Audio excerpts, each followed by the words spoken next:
Bonjour et bienvenue à l'atelier. Comme vous vous en rendez compte, c'est la Fashion Week. Le gilet est de retour. Aujourd'hui, un petit numéro spécial. On va ébaucher les manches au tour à bois. Et c'est maintenant.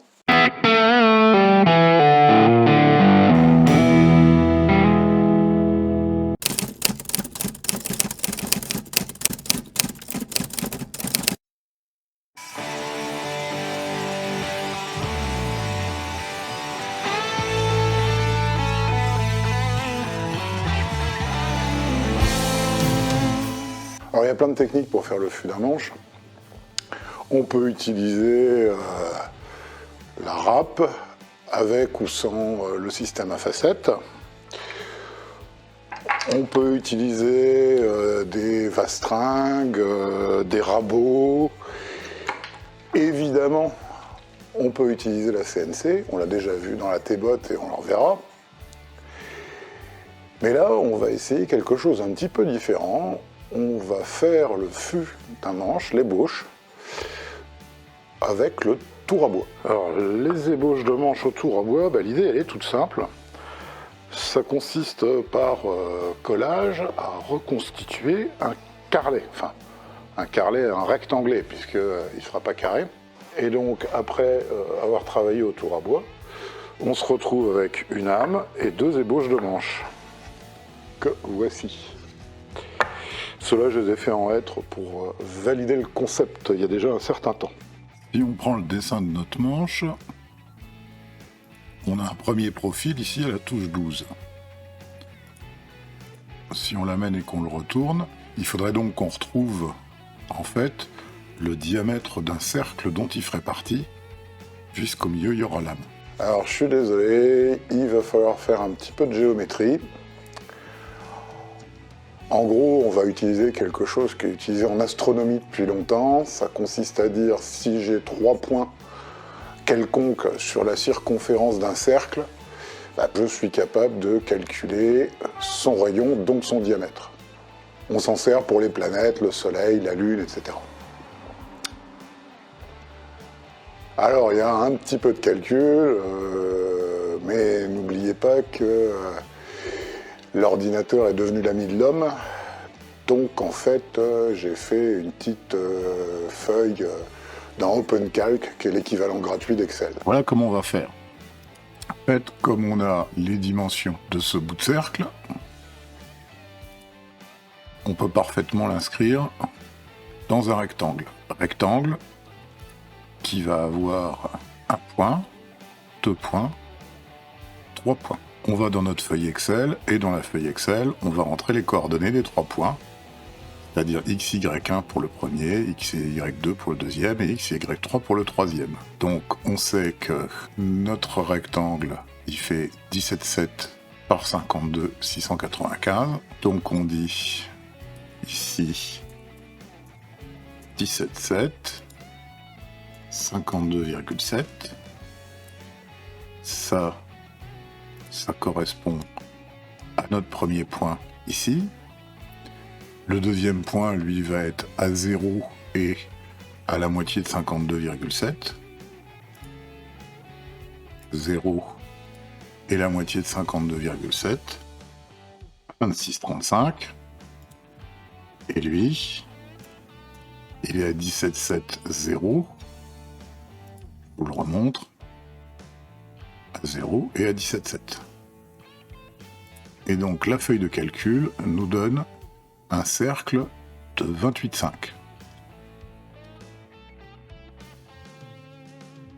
Vous inquiétez pas, je mettrai les formules qu'il y a derrière ces 3 cellules ici dans la description de la vidéo, comme ça si vous voulez vous refaire la même feuille Excel, vous aurez les formules. Il nous faut donc un cercle de rayon 28,5 par 28,5 et on va vérifier tout de suite s'il correspond. On va le centrer et le caler et ça marche. On duplique celui-là, on le met de l'autre côté et on est donc capable de calculer l'épaisseur que devra avoir l'âme à la touche 12. on trace juste un trait et ça nous donne 21,6. On va faire exactement la même chose, mais cette fois-ci avec le deuxième profil. Il nous reste une chose à faire, on reprend notre ligne centrale, on met ici notre première valeur, ici notre deuxième valeur, et on va extrapoler ça pour obtenir les dimensions complètes de l'âme qui sera au centre. Évidemment, ça c'est une ébauche relativement neutre. Si on ponce après cette ébauche ici et là, on va obtenir un V, mais on peut aussi agrandir un peu le cercle et avoir plutôt un U, ou bien l'agrandir et le déplacer de manière à créer un méplat ici et un angle qui sera légèrement poncé pour avoir un C. Quasiment en jouant avec ce cercle, en bougeant sa taille, en le déplaçant, on peut avoir des ébauches de manches de quasiment toutes sortes, du moment que c'est symétrique. Je ne parle pas des manches asymétriques, bien sûr. En résumé, il nous faut deux planches de 660 par 90 par 19. C'est pour les deux manches. Lame, même taille de planche, sauf qu'elle fera 23,6 à un bout et 13,3 à l'autre, pour tenir compte du ruban de masquage entre. À 76,5 du bord, il y a la fin du talon. À 143, c'est la touche 12. Il faudra faire un diamètre de 57. 430, c'est la touche numéro 1. Il faudra faire un cercle de 48. Et le sillet est à 472 mm. Bon, bah il n'y a plus qu'à.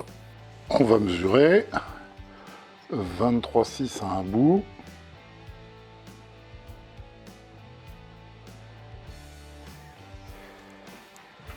Et 13,3 à l'autre bout.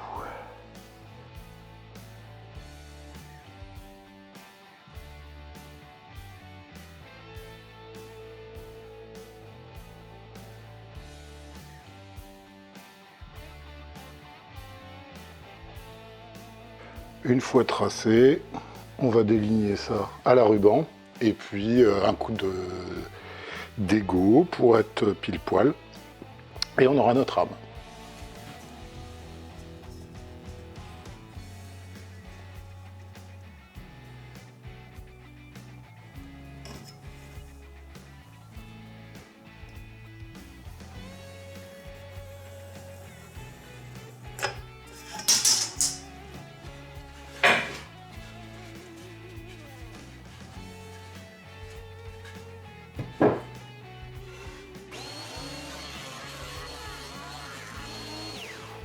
Et notre sandwich, donc ça c'est l'âme.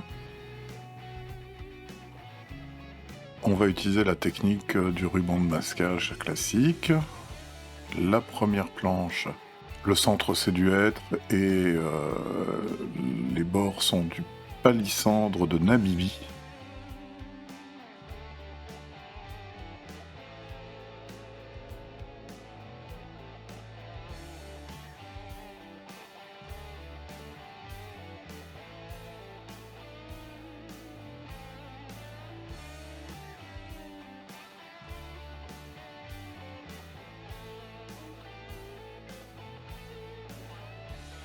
Et la deuxième planche, le centre est de l'olivier et les bords c'est du poirier ondé.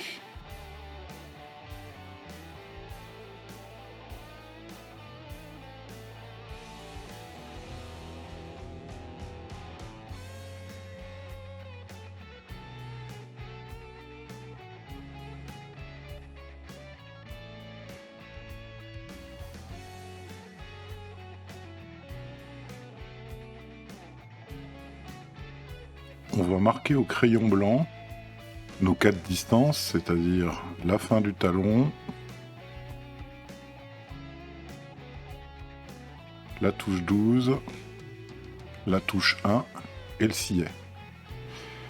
Et on va reporter ces mesures sur les 4 faces, de manière à ce qu'une fois en rotation dans le tour à bois, ce soit quand même visible.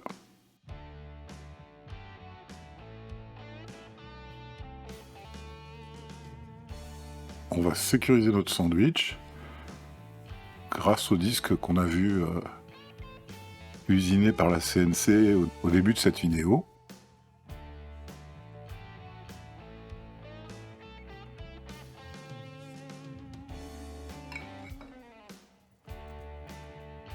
et on va les visser dans le bois.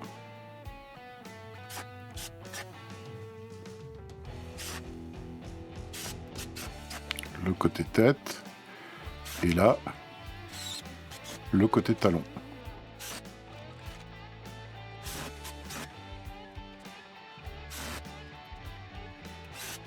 On peut maintenant monter un plateau.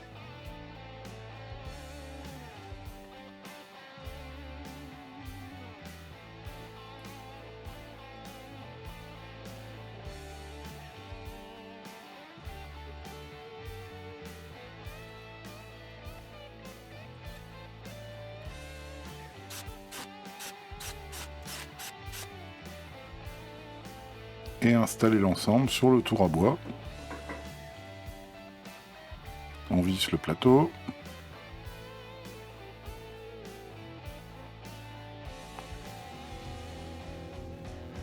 Et on centre bien avec la poupée mobile.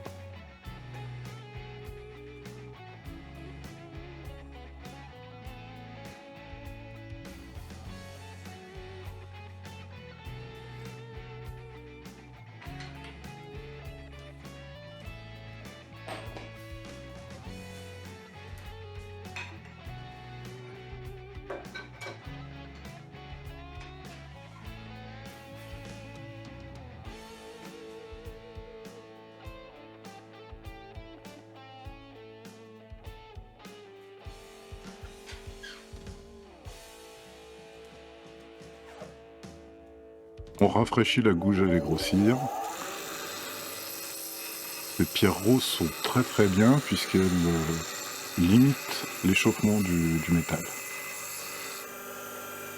On fait la même chose avec un bédane.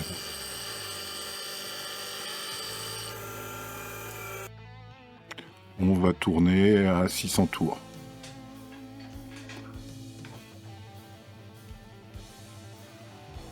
Comme je l'ai dit au début, on n'a pas un carrelet, on a un rectanglet. Ça veut dire qu'il va falloir y aller mollo au début, puisqu'en fait on ne touchera le bois que 2 fois par tour.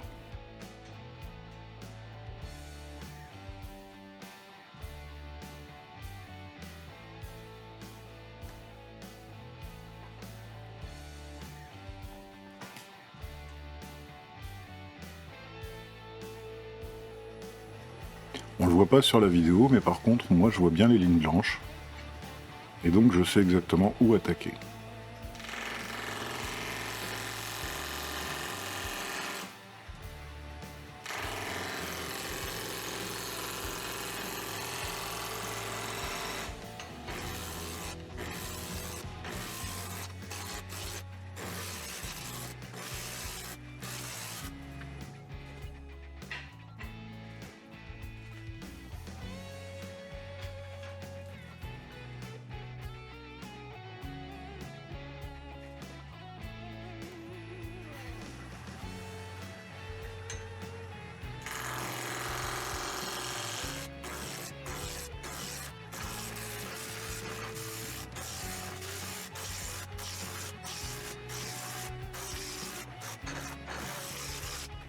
Cette opération s'appelle la mise au rond.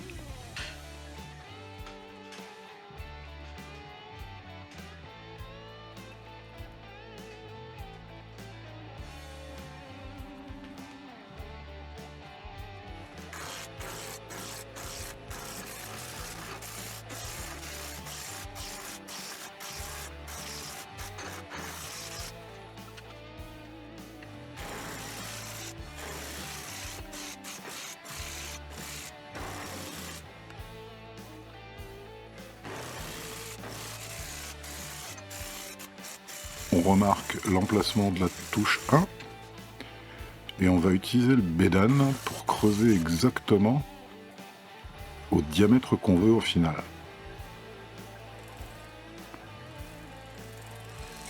Je déconseille d'utiliser votre pied à coulisse favori. Vaut mieux utiliser un vieux truc chinois parce que ça limite un peu sa durée de vie.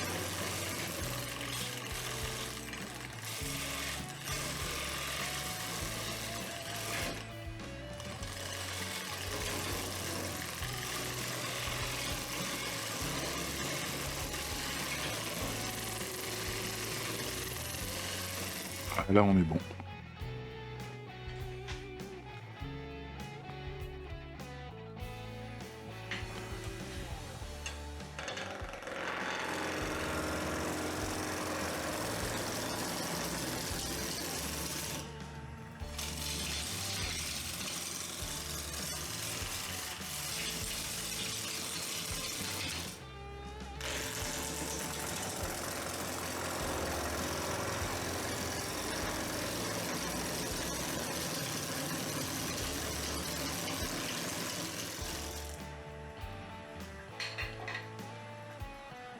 Évidemment, plus on limite la taille, plus on a des vibrations. Et les 3 bouts de bois ont tendance à vouloir reprendre leur liberté. Qu'une combine sympa consiste à mettre un lien en plastique. Il gênera pas puisqu'on ne retourne pas sur cette surface.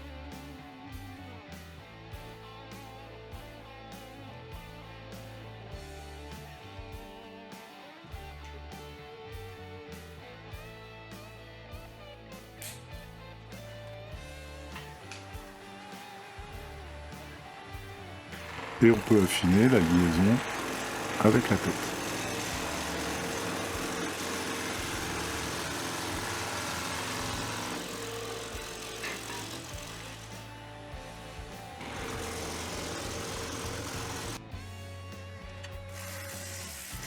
On peut attaquer la partie talon.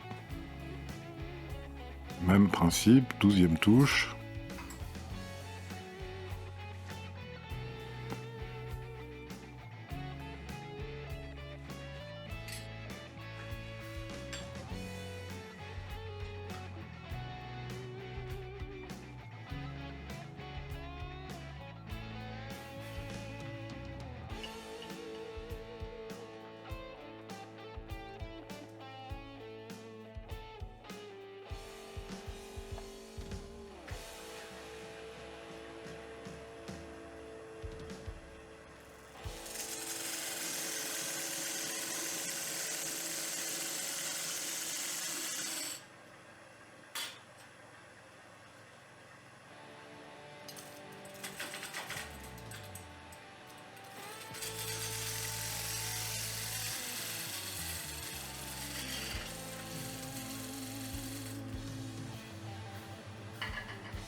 C'est finalement rien de plus que la fabrication d'une balustre d'escalier toute simple.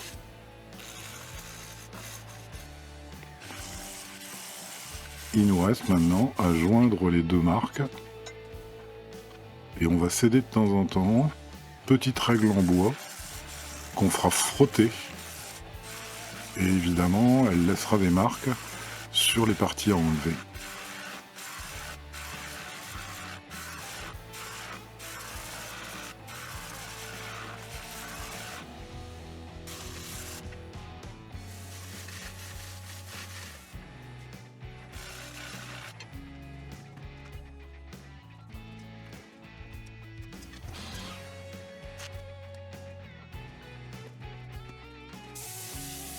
On peut passer au 120. Évidemment, poncer avec un tour en rotation, c'est super.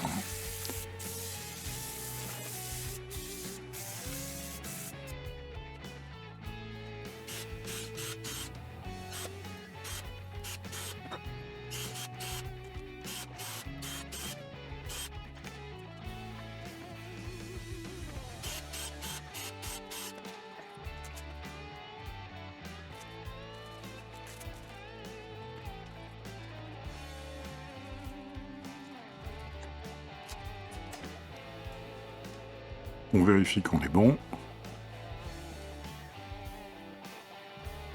Et on a nos 2 ébauches. Temps passé sur le tour, 9 minutes.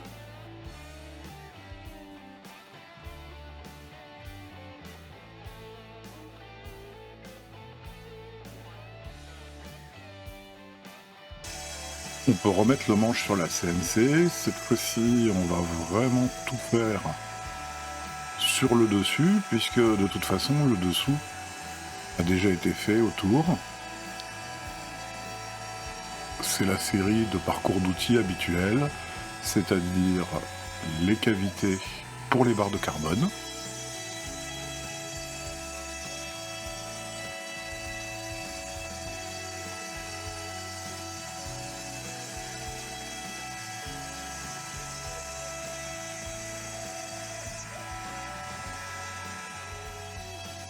la cavité de Trossroad,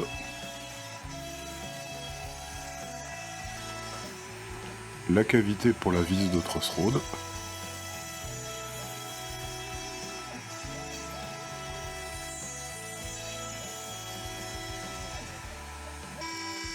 on descend la hauteur de tête à 15 mm.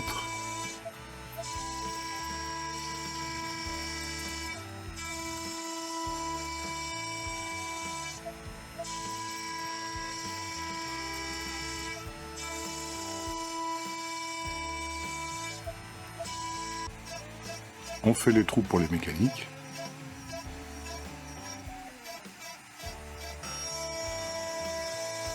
Et on détourne.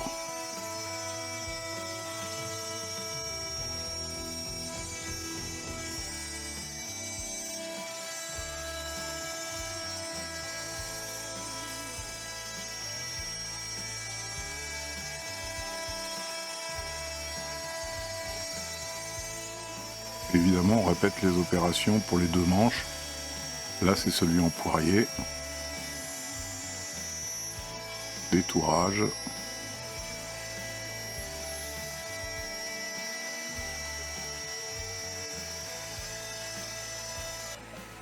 Et tant qu'à faire, on fait la poche qui contiendra un insert en bois pour les initiales.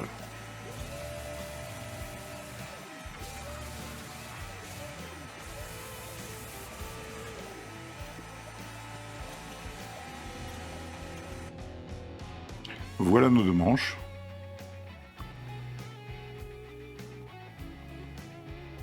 Il n'y a plus qu'à coller une touche. Voilà, on se retrouve avec deux ébauches de manches, faites assez rapidement, puisque le tour ça va vite, ça ponce peinard, vous avez vu. Après, on passe à la CNC bien sûr, mais uniquement pour faire le dessus, puisque le dessous du manche est déjà terminé. J'espère que cet épisode vous a un petit peu intéressé. J'avais envie de partager cette technique très particulière. Il n'y a pas besoin d'avoir un super niveau en tournage. Vous avez vu que globalement c'est une balustre. Hein. Il faut juste être un petit peu précis. Si ça vous a plu, bien sûr, vous likez, vous partagez, vous vous abonnez, comme d'habitude. Et quant à moi, j'y retourne. Là, c'est intéressant, c'est l'anténor. L'anténor, c'est une des zones du 9e cercle de Lucifer, où sont les traîtres à la patrie, dont Anténor, qui est l'abruti qui avait poussé à ce qu'on fasse rentrer dans Troie le cheval dans lequel étaient cachés les Grecs. Donc les traîtres à la patrie sont enfuis dans la glace jusqu'au cou, bien fait pour eux.